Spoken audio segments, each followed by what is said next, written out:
நீங்க யாரு, எங்கேருந்து வந்திருக்கீங்க? நான் நேத்ரா. நான் சேலத்துலேருந்து வந்திருக்கேன். தமிழன் பார்த்திபன் அவங்களோட பொண்ணு நான். அப்பா இப்ப வெற்றி பெற்றிருக்காரு. எப்படி இருக்கு உங்களுக்கு அப்பா வெற்றி பெற்றது? ரொம்ப சந்தோஷமா இருக்கு.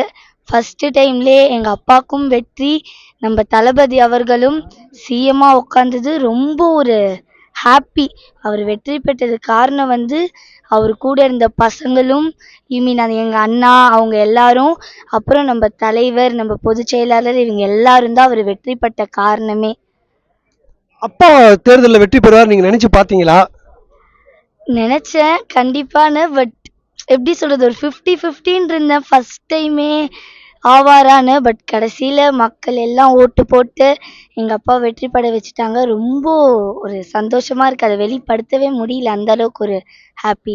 எப்படி இருந்தது உங்களுக்கு அந்த தருணம்? வெற்றின்னு சொல்லும் போது உங்களுக்கு எப்படி இருந்தது அப்பாவோட வெற்றி? அந்த தருணத்தை என்னால் இப்போ கூட வந்து எக்ஸ்பிளைன் பண்ண முடியல. அவ்வளோ ஒரு ஹாப்பினஸ், கண்ணீரை, அவ்வளோ ஒரு ஜாய் தான், ஒரே என்ஜாய்மெண்ட். என்ன சொல்கிறேன், எனக்கு ஃபஸ்ட்டு அவங்க சொன்ன உடனே எனக்கு மைண்டில் வந்தது எங்கள் பொதுச் செயலாளர் அவர்களும் தளபதி அவர்களும், முக்கியமாக எங்கள் அப்பா கூட வேலை செஞ்சு சப்போர்ட் பண்ண அங்கே இருந்த பசங்க எல்லாருமே தான் ஃபஸ்ட்டு எனக்கு மைண்டில் வந்தது. அவர் ஜெயிச்சிட்டானே அவங்க எல்லாருக்கும் பெரிய தேங்க்ஸ் சொல்லணும்னு நினச்சேன். இப்போ சொல்லிட்டேன். மக்கள்லாம் எப்படி ஆதரவு கொடுத்தாங்களா அப்பாவுக்கு? நீங்க போனீங்களா பிரச்சாரத்துக்கு அப்பா கூட? நான் அப்பா கூட பிரச்சாரத்துக்கு போனேன். கடைசி ஒரு 2 வாரம் கிட்ட அப்பா கூட பிரச்சாரத்துக்கு போனேன். எல்லாருமே கண்டிப்பாக ஓட்டு போடு, ஒரு மாற்றம் வரட்டும்னாங்க. ஆனால் அது பேச்சா இல்லாமல் இப்போ அதை உண்மையாலே நிரூபித்து காட்டிட்டாங்க மக்கள். பிரச்சாரத்திலே உங்களுக்கு தெரிஞ்சுதா அப்பா வெற்றி பெற்றுவாருன்ட்டு? பிரச்சாரத்தில் நிறைய பேர் சொன்னதை வச்சு எஸ் அப்படின்னு நான் கெஸ் பண்ணிட்டேன். ஆனாலும் ஒரு பயம்தான், திக்குன்னு இருந்தது. கடைசியில் சொன்ன மாதிரியே வெற்றி பெற்றுட்டாரு. மக்கள் கோரிக்கைலாம் வச்சாங்களா? கோரிக்கைலாம் ஏற்றிருக்காரா? ஆமாம், அவர் கோரிக்கையெல்லாம் ஏற்றிருக்காரு. கண்டிப்பாக நான் சொல்கிற மக்களோட கோரிக்கை எல்லாமே தீர்த்து அவர் ஒரு நல்ல ஒரு எம்எல்ஏவாக கண்டிப்பாக அவங்க எல்லாத்துக்கும் இருப்பாருன்றது நான் அடித்து சொல்கிறேன். உங்கள் கோரிக்கையிலேருந்து உங்கள் கஷ்டம் எல்லாத்தையும் நீக்கி என்ன பிரச்சனை இருக்கோ கண்டிப்பாக உங்கள் வீட்டு பையனாக இருந்தால் அவர் வேலை செய்வார். பிரதான கோரிக்கைகள் எது? அவங்க வச்ச முக்கியமான கோரிக்கை வந்து உண்மையாலே எனக்கு ரொம்ப ஷாக்கிங்காக இருந்தது. ஒரு அடிப்படை வசதி கூட இல்லை நிறைய இடத்துல. பாத்ரூம் வசதி மெயினாக இல்லை.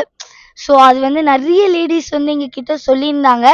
இது நானும் ஒரு தமிழ்நாட்டில் இருக்க ஒரு மக்களாக, ஒரு பெண்ணாக கண்டிப்பாக எங்கள் அப்பா கிட்ட, அதாவது நம்ம எம்எல்ஏ, சேலத்தின் எம்எல்ஏ கிட்ட நான் கொடுப்பேன் ஒரு மனுவாக.